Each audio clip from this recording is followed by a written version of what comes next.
And I, Judah Ishkariot, went forth and brought provision out of the little that was left in the treasury, 5 loaves and 2 fishes, and we entered into a boat, and we went to Bethsaida, which is on the shore of Gennesaret. But when the multitude that was in the house saw us depart, so they fled after us, those that could move. And some of them got themselves into boats, and others went on foot along the shore of the lake. And when the people of the city saw our rabbi going hence, they laughed, saying, Behold, Beelzebub getting him forth, and the demons with him. And we came to the shore in the neighborhood of Bethsaida, and we entered a ruin which stood there, and we hid ourselves from the multitude, for our rabbi was weary, and would have been alone with us. But the poor and the sick hastened after us, and many wandered over the fields, and inquired closely, and found us. Likewise it was told in the city of Bethsaida that we were in the ruin in the fields, and their sick came out likewise to seek us.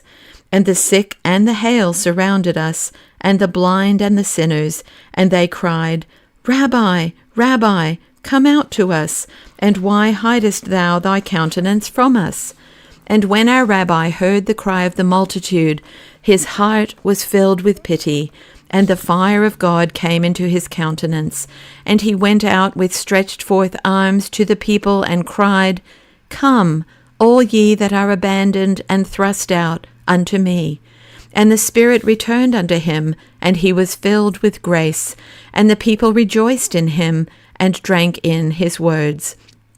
The blind felt their way to him to touch his garment, and the sick that could not walk crawled on the ground toward him. And soon the rabbi was walled in like the cornerstone of a building, by the sick and the poor that surrounded him. And one he touched with his hand, and to another he inclined his head, and to a third he uttered comforting words. And the multitude was happy to be by him, and to listen to his comforting words. And the time thus passing, I saw the sun preparing to set, and I asked in my heart what was to be done with so many poor. And in my basket there were but 5 loaves and 2 fishes, and these had been prepared for the disciples. Therefore I spoke to the disciples, saying, Now what shall we do with this multitude of the poor? For the treasury is all but empty, and there is scarcely wherewith to buy bread for them.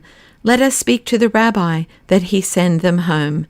And we, the 12 disciples, made our way to the rabbi among the bodies of the poor that surrounded him. And we all spoke, that it might not seem that any were of less faith than others. And we said, The end of the day approacheth, and this place is empty and abandoned, and the people have no bread. Now do thou send them home, and let them spread themselves in the villages, and go into yards, that they may obtain food and lodgment for the night. But our rabbi said, And shall ye not feed them? Now when I heard these words, my heart melted for fear, and I asked, Shall I go forth and buy bread for 200 dinars? But I told him not that the girdle was empty of money. But the rabbi asked, as in astonishment, Have ye not prepared food? Now go ye and arrange the people row by row, so that none shall be missed in the feast. And place before me the baskets with bread which ye have prepared, that I may make a blessing over them to our Father in heaven, and thank him for the food. And hearing the rabbi speak thus, I felt my heart beating with fear, and I was filled with dread that my rabbi be not put to shame before the whole multitude. And I thought in my heart, What will be now? And I went to Simon and said, Simon Bar-Jonah, I must go into the city and buy bread. But there is no money in our treasury, and we have but 2 ornaments. It may be that I shall be able to exchange them against bread. For there is a great multitude, and in my basket we have but 5 loaves and 2 fishes. And the rabbi hath summoned all of them to the feast. And Simon said to me, Go. And I hastened with swift steps to the city, and I came to Bethsaida. And God was gracious unto me, for I exchanged an ornament for money, and I entered into the house of a baker, and behold, there were 4 baskets of loaves, which he had baked for the city, and I bought them of him. And I found likewise, without delay, a man who hired me 2 donkeys, and he came with me, and we hastened back to the ruin with the baskets of loaves, for I would not let it come to pass that my rabbi be shamed. And now the night had fallen, and the stars came out, and we drove the donkeys with all speed. And when we came nigh to the place where I had left my rabbi with the multitude, I heard from the distance a great noise of rejoicing voices, and the field was illumined with many fires, which they had lit thereon. And when I came to them, with my donkeys laden with bread, I saw the rabbi seated in his white mantle, and a circle of children was about him, and the glory was upon him. And all the multitude, men and women and children, the hale and the sick, were filled with joy, and some of them danced, and they clapped their hands, and they cried aloud, Hosanna, Hosanna, he hath fed us. And I stood as one astonished, and knew not what this meant. And it came to pass that when I showed myself with the laden donkeys, that a great laughter rose, and the people pointed to the crusts of bread, which lay like fallen snow on the field, and could have filled many, many baskets. And they said, Thou wentest forth to bring us bread, but one that was much nearer fed us, and we ate and were satisfied, and we have left much. But I asked in amazement, Now what hath been here? The place is empty and remote from a dwelling place. Where got ye this bread? And Simon Bar-Jonah said, He lifted his eyes to heaven what time he made the benediction. Then he broke the bread and divided it, and there was enough for all, and much was left. And I looked at the earth, and the donkeys stood by me, and I was ashamed of my little faith. And the multitude ceased not from rejoicing and singing and crying late into the night. And they danced about our rabbi, and rejoiced in him.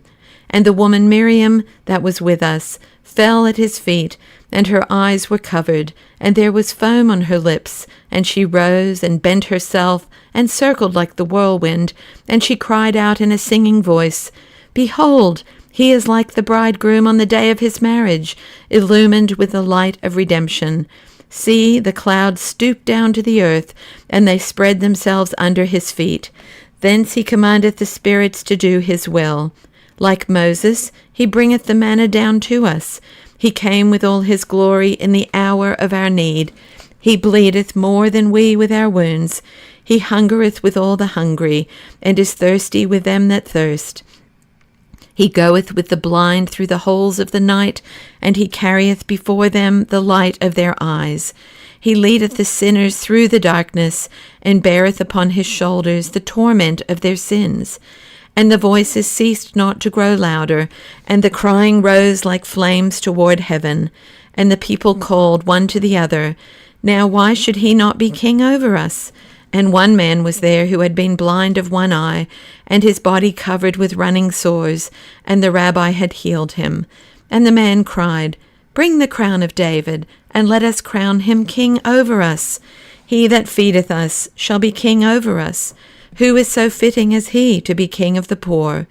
And when the women who were there heard the word king, many of them fell to the earth, in such case that foam was upon their lips.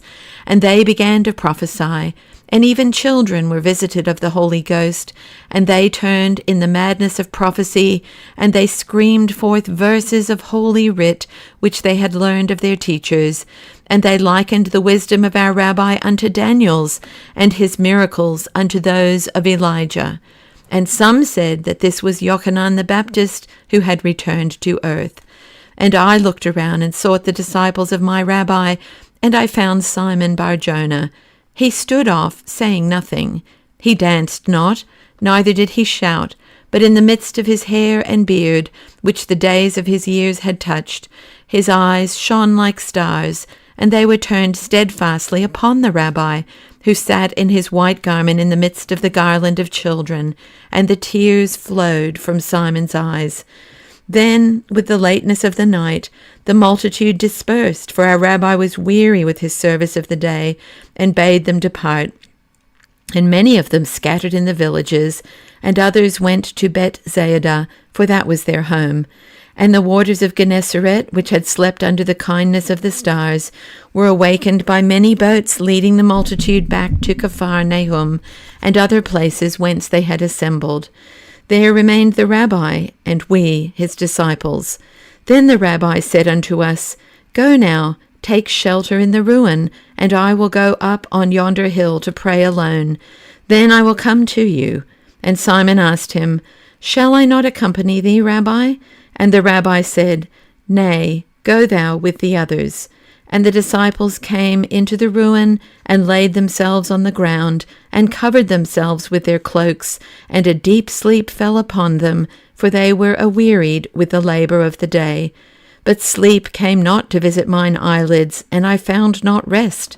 And many cares were in my heart, and I asked of myself, Now, how cometh it that among all the disciples of the rabbi God hath chosen me alone to cover mine eyes with a covering, that I shall not see the wonders of my rabbi, but that I should only hear of them? And I alone of the disciples stand without and knock at the door, and it is not opened unto me. Wherefore is it not opened unto me? A buckler of sin surroundeth my soul, and is it therefore that the light falleth not upon me, and I must stand without?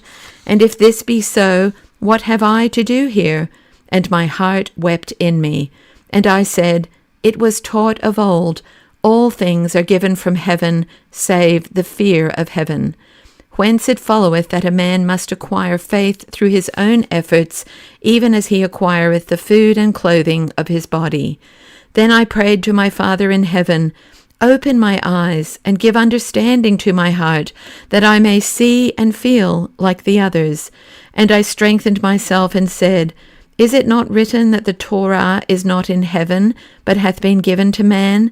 And is it not that which my rabbi preacheth and doeth, the continuation of the Torah? Therefore it pertaineth to me not less than to the others of the house of Israel. And I went forth in the night, and I perceived that my rabbi stood alone on the hill, and the whiteness of his garment was covered with light, and his arms were uplifted as he prayed alone. And it was with me as if the shadow had fallen from mine eyes, and I saw my rabbi as if he were an angel of heaven, and I fell at the foot of the hill, and lifted my hands to him, and cried, Rabbi, Rabbi, help me. And my rabbi said to me, Judah, come to me up the hill. It is for thee that I send my prayers to heaven. And I arose to ascend the hill. But the ascent of the hill was filled with bushes and thorns, and there were many hindrances. And I wandered this way and that, and could not come to my rabbi. He was lost from before mine eyes, and I remained alone in the night in a wood of thorns. And the thorns stretched out their spears to me, and hands that would seize me. And I called, Rabbi, where art thou? And I heard his voice, but him I saw not. But when a time had passed, he appeared before me and took my hand and ascended with me. And I stood near my rabbi, and the heavens above were spread out wide and covered with light. And the rabbi said unto me, Judah, thy heart is restless. It is like a lost ship in a stormy sea. Why canst thou not find rest like my other disciples? And I answered, saying, Rabbi, perform now one of thy wonders, and strengthen my faith in thee. And my rabbi answered, Even for this did I pray now, Judah, for thou couldst have been my most beloved disciple. And he took my hand, and led me down to the ruin, and we entered, and saw the disciples of the rabbi sleeping in a corner, their heads resting upon the stones, their bodies covered with their mantles, and the light of the stars fell upon their faces and beards, and poured out its mercy upon them, and they slept the sleep of the just, even as Jacob our forefather slept in Bethel. And the rabbi said, I thank thee, O Father in heaven, that thou hast hidden the thing from the wise and understanding, and hast unveiled it to children and the innocent. But I found daring in my heart, and said, They who hold in their hands the thread which was given to us by our fathers cannot sleep. They are not at peace with themselves, for they fear to let the thread drop from their hands. For if they lose it, what shall they do? They will not find another to hold to, and then will they not wander lost in the night of their lives? Thereupon my rabbi answered, Thou art left but one which holdeth the treasure in his hand, but not they that hold the treasure have it, only they that think they have lost it, and continue to search. Rabbi, I understand thee not. Thereupon he answered, He that seeketh to save his soul from me shall lose it, but he that loseth his soul for me shall find it. And I bowed myself before him and said, It is a great thing thou askest of me. Behold, I will not leave thee till thou tellest me who thou art. But my rabbi answered, saying, Judah, I am only he who sitteth in thy heart. I am faith. I dwell in each heart in that measure in which the heart can hold me. But I threw myself at his feet and cried, Rabbi, I know who thou art. Only he can speak thus who hath been given the power thereto. But my rabbi lifted me up and pointed to the sleeping disciples and said, Go, Judah, and lay thee down among them, and let thy heart find peace. And I lay down among the others, and I slept with them in the ruin by Bet-Zeadah.